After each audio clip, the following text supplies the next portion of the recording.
Morning to you all. हम लोग पढ़ रहे क्लास 6 से साइंस चैप्टर 9 जंतुओं में, और ये पार्ट 10 है बुक से पेज नंबर 98। स्टार्ट करेंगे क्रियाकलाप 3। एक एक्टिविटी है जिसको करके देखना है।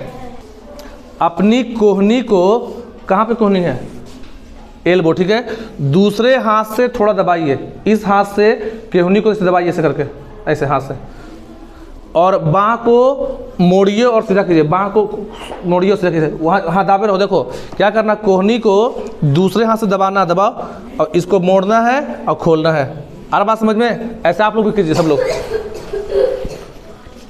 इस क्रिया को कई बार दोहराइए। इसी प्रकार अपनी कलाई को कस कर पकड़िए। कलाई को यहाँ पकड़ो, एक हाथ से, हाँ, कस कर पकड़िए और हथेली को घुमाइए, और इसको घुमाने की कोशिश करो अपने से, हाँ, घुमाने का कोशिश कीजिए। अब अपनी एक उंगली के किसी जोड़ को, आप कोई एक उंगली चूज करो, ये उंगली कोई भी, इसको हटा दो यहाँ से, और यहाँ जोड़ है ना, अपने उंगली के किसी जोड़ को दूसरे हाथ के अंगूठे और उंगली से कस कर पकड़िए। ये हाथ का उंगली लीजिए, कोई एक उंगली चूज कीजिए, कौन वाला, हाँ, और यहाँ से अंगूठा लो और एक उंगली लो, इसको जोर से दाबो, जॉइंट को ज़्यादा जोर से मत करना, और उंगली को ऊपर नीचे हिलाइए। इस क्रियाकलाप से क्या पता चलता है? इस क्रियाकलाप से, इस एक्टिविटी से क्या मालूम चला? क्या कंधे से लेकर उंगली तक आपकी बाह में एक ही हड्डी है? एक ही हड्डी है। तो बाह से लेके पूरा उंगली तक कितना हड्डी है? कितना? 30 कितना है? 30। अब बताइए, यहाँ पर पूछ रहा है, यदि नहीं तो बाह और हाथ के अलग अलग हिस्से को मोड़कर या घुमाकर आप अधिक से अधिक कितनी अस्थियों को गिन सकते हैं? हम लोग सबके बारे में जान रहे हैं, पहले ही बता दिए थे। देख लीजिए, कंधा से लेके केहनी तक कितना हड्डी है? 1। और केहनी से लेके कलाई तक कितना है? 2। और बात समझ में? और पूरे हाथ में कितना है? 27। उंगली में कितना हड्डी है? हथेली में और कलाई में? वही चीज पढ़ना है।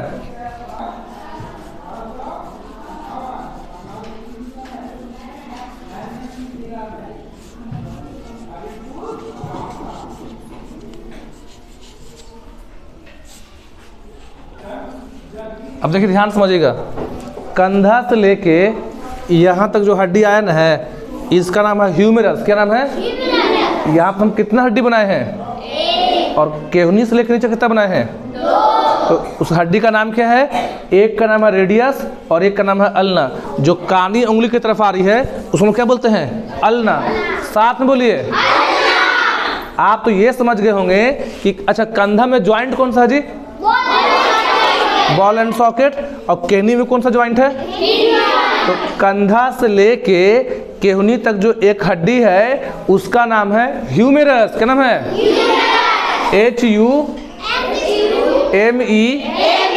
HUMERUS, ह्यूमेरस। अच्छा, केहनी से लेके जो कलाई तक हड्डी आया पूरा या हाथ में, वो 2 है। कितना है? 2। तो जो कानी उंगली की तरफ आया है उसका नाम है अल्ना, और एक और का नाम क्या है? रेडियस। आ रहा बात समझ में? कोई दिक्कत यहाँ पास? आप देख चुके हैं कि अस्थियों को हिलाने डुलाने के लिए उनके साथ पेशियां भी जुड़ी रहती है। अब देखिए, ध्यान समझिए, मान लो कि धर्मवीर जो है ऐसे मूव कर रहा है, हाथ को मूव करो बाबू, तो इसके अंदर में हड्डी एक नहीं है, तो हड्डी मूव कर नहीं कर रहा है, तो हड्डी अकेले मूव नहीं कर रहा है, साथ में मसल्स भी है। मेरा बात समझिए, जब एक्सरे से देखेंगे या ऐसे हाथ को छू रहे हैं तो क्या हड्डी को फील कर रहे हैं? धर्मवीर अपना हाथ मोड़ो, बाह को, तो अभी क्या मुड़ा? पहले हड्डी मुड़ा, लेकिन हड्डी अकेले, हड्डी के साथ साथ अस्थि के साथ साथ कौन मुड़ा है? मसल्स। क्या मुड़ा है? जिसको हिंदी में बोलते हैं पेशिया। मसल्स का हिंदी, हम लोग इंग्लिश बोल रहे हैं मसल्स, MUSCLE, मसल्स, इस लगाते हैं मसल्स। इसका हिंदी नाम क्या है? पेशियां। तो पेशियां और जो हड्डी हैं, पेशियां और जो अस्थियां हैं, दोनों साथ में मिलकर काम करती हैं। एक बार कॉन्ट्रैक्ट करती हैं, फिर रिलैक्स करती हैं। बताएंगे आगे, ठीक है? आप ये समझो कि जब हम लोग हाथ को मोड़ते हैं, हाथ को मोड़ रहे हैं, खोल रहे हैं, तो कौन मूव कर रहा है? हड्डी। जिसको बोलते हैं हम लोग जो बोन, क्या बोलते हैं बोन। लेकिन केवल अकेले हड्डी मूव कर रहा है नहीं, हड्डी और पेशियां, पेशियां बोलते हैं हिंदी में, तो पेशियां का इंग्लिश क्या होता है मसल्स। तो इंग्लिश में कह सकते हैं कि बोन और मसल्स दोनों साथ मिलकर काम करती हैं, बोन्स और मसल्स। तो आप देख चुके हैं कि अस्थियों, जब जब बोलेंगे अस्थियों समझो कि हम बोल रहे हैं बोन, हड्डी, ठीक है। अस्थियों को हिलाने डुलाने के लिए उनके साथ पेशियां जुड़ी रहती हैं। क्या जुड़ी रहती हैं? ये पेशियां अस्थियों से एक विशेष प्रकार के रेशों से जुड़ी होती हैं। इन्हें कहते हैं हम लोग कंडरा। क्या बोलते हैं? कंडरा। या बोलते हैं इंग्लिश में टेंडन। देखिए जब इनका हाथ मोड़ेंगे तो क्या क्या मोड़ रहा है? हड्डी भी और मसल्स भी। पहला बात क्लियर करते हैं, हड्डी हड्डी से भी जुटा हुआ है। आप बोलिए कल पढ़ाए थे कि दो हड्डी जुटा हुआ है, तो हड्डी किससे जुटा हुआ है? हड्डी से भी, और हड्डी जुटा हुआ है मसल से भी। तो हड्डी और हड्डी को जोड़ता है लिगामेंट, जिसको हिंदी में हम लोग बोलते हैं स्नायु। अभी आपको दो नया टर्म मिलेगा, स्नायु और कंडरा। हिंदी मीडियम में बोलेंगे, देखिए स्नायु क्या बोलेंगे और एक बोलेंगे कंडरा। क्या बोलेंगे? तो स्नायु का इंग्लिश होता है लिगामेंट। क्या होता है? बहुत आसान है, ज़्यादा भारी नहीं है। और एक होता है कंडरा। क्या होता है? और कंडरा का इंग्लिश होता है टेंडन। क्या होता है? अब समझेंगे कैसे? देखो हम शॉर्ट में लिख रहे हैं, बी और एम लिख रहे हैं, मतलब जो जोड़ता है बोन को और मसल को, हिंदी में बोल लो अस्थि को और पेशियां को। जो रेशा जोड़ा है आपके शरीर के हड्डी को और मसल्स को साथ में, उसको क्या बोलते हैं? कंडरा, या इंग्लिश में क्या बोलेंगे? टेंडन। और यहाँ लिखेंगे बी बी। यहाँ पास बीबी का मतलब है बोन टू बोन, मतलब जो हड्डी को किससे जोड़ेगा? तो जो हड्डी को हड्डी से जोड़ता है उसको बोलते हैं स्नायु।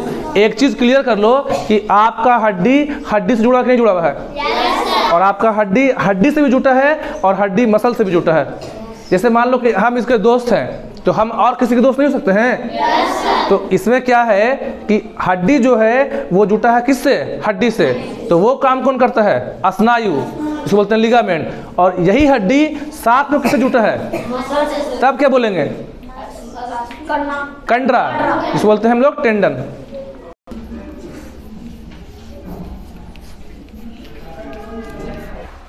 देखिए एक है कंडरा, एक है काची स्नायु। तो हम यहाँ पास लिख रहे हैं एक वर्ड लिख रहे हैं, देखिए बी एंड एम, मतलब क्या हुआ? बी से क्या हो गया?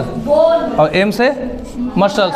तो जो जोड़ेगा अस्थि को और पेशियों को उसको क्या बोलते हैं? कंडरा। और यहाँ लिख रहे हैं बी बी, जो बोन को किससे जोड़ेगा? बोन से। अरे हड्डी को हड्डी से, मतलब इंग्लिश बोल रहे हैं बोन को बोन से। तो लिखा है कि पेशियां अस्थियों से। पेशियां मतलब क्या हो गया? मसल्स। क्या हो गया? मसल्स। और अस्थि मतलब क्या हो गया? हड्डी, बोन। तो पेशियां जो है अस्थियों से एक विशेष प्रकार के रेशो, रेशा का मतलब यहाँ पे फाइबर। क्या होता है? फाइबर से होता था, धागा होता था। तो पेशियां जो होती हैं वो अस्थियों से एक विशेष प्रकार के रेशों से जुड़ी रहती हैं। इन रेशों को कंडरा क्या बोलते हैं? और कंडरा का इंग्लिश नाम है टेंडन।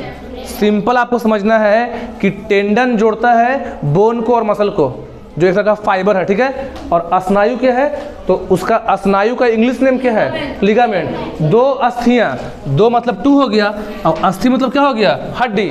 कि दो हड्डी आपस में जुड़ी होती हैं एक विशेष प्रकार के रेशा से, जिसको हम लोग बोलते हैं स्नायु। स्नायु का इंग्लिश नेम क्या हो गया? लिगामेंट। और कंडरा का इंग्लिश नेम क्या हो गया? कोई दिक्कत यहाँ पास?